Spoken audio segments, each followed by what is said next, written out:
Good morning students. बच्चों, आज हम लोग क्लास 4 में हिंदी सेकंड में पार्ट 4 जादू है जी जादू है इस कविता के माध्यम से हम जानेंगे कि प्रकृति जो के चारों तरफ जो ये दृश्य प्राकृतिक मनोहर दृश्य फैला हुआ है वो एक जादू के समान है। तो आइए सबसे पहले बच्चों आप अपनी बुक ओपन कर लीजिए। इसमें आप पेज नंबर 23 ओपन करेंगे। पार्ट 4 जादू है जी जादू है, ये एक कविता है। इस कविता को जो कवि हैं वो उनका नाम है दामोदर अग्रवाल। इन्होंने बड़े ही सुंदर ढंग से ये बताया है, प्रकृति के दृश्यों को बहुत ही सुंदर ढंग से बहुत ही अच्छे से इसको समझाया है कि हमें प्रकृति से कैसे प्रेम करना चाहिए और प्रकृति ने हमें किन किन चीज़ों को दिया है हम लोग को। ऐसे ही शुरू करते हैं हम यहाँ से। मिट्टी से पौधा निकला, पौधे पर एक फूल खिला, उसे हवा ने सहलाया, चिड़ियों ने गाना गाया, जादू है जी जादू है। इसमें है बता रहे हैं कवि, ये कह रहे हैं कि जब एक पौधा मिट्टी में से निकलता है फिर उस पर एक फूल खिलता है, उसे क्या करती है, हवा चलती है और उसे सहलाती है, मतलब कि उसे प्यार से छूती है हवा और उस पर चिड़िया क्या आती है आकर के गाना गाती हैं। तो ये कैसा लगता है, ये प्रकृति का ये जो रूप है, जो ये प्रकृति हमें ऐसा दिखाती है, ये हम लोग को कैसा प्रतीत होता है, जैसे लगता है मानो ये कोई जादू है, ये जो अपने आप हो रहा है। वह देखो सूरज निकला, सोने के रथ पर बैठा, इधर चला फिर उधर चला, धूप खिली वह जिधर चला, जादू है जी जादू है। ये भी है, कवि कह रहे हैं कि वो देखो सुबह के समय वो सूरज निकल रहा है, सूरज की किरणों से ऐसा प्रतीत हो रहा है मानो कि जैसे सूरज एक रथ पे, सोने के रथ पे सवार होकर के निकल रहा है और अपनी किरणों को चारों तरफ धूप में की तरह फैला रहा है। कभी वो इधर जा रहा है, कभी उधर जा रहा है और चारों तरफ धूप खिली हुई नजर आ रही है। ये भी कोई जादू से कम नहीं है, ऐसा प्रतीत होता है जैसे कि ये कोई जादू है। फिर है बच्चों, तारे कौन उगाता है, धरती कौन सजाता है, बादल कौन बनाता है, कोई नहीं बताता है, जादू है जी जादू है। जैसे कि हम लोग बचपन से देखते आ रहे हैं, तारे निकलते हैं, धरती को देख रहे हैं, बादल को देखते हैं कि ये हमें नहीं पता है ये कौन बनाता, कौन इसे कोई नहीं बता सकता है कि ये कौन बनाता है। ये अदृश्य रूपी जो ईश्वर की शक्ति है, उन्होंने ये सब सजाया है प्रकृति के मनोहर रूप को। ये ऐसा प्रतीत है जैसे कोई ये जादू है।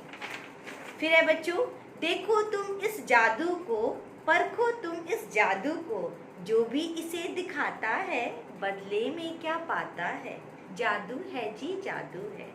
तुम इस जादू को देख रहे हो और परखो इसको जानना चाहिए, जांचना चाहिए ये क्या जो भी इसे दिखाता है वो बदले में हम लोगों से कुछ पाता है, नहीं।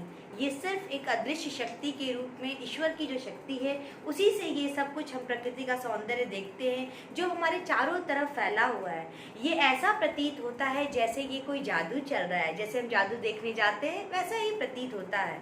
ठीक है बच्चों, तो इन्होंने जो कवि ने लिखा है ये बहुत ही सुंदर ढंग से इन्होंने इसे प्रस्तुत किया है।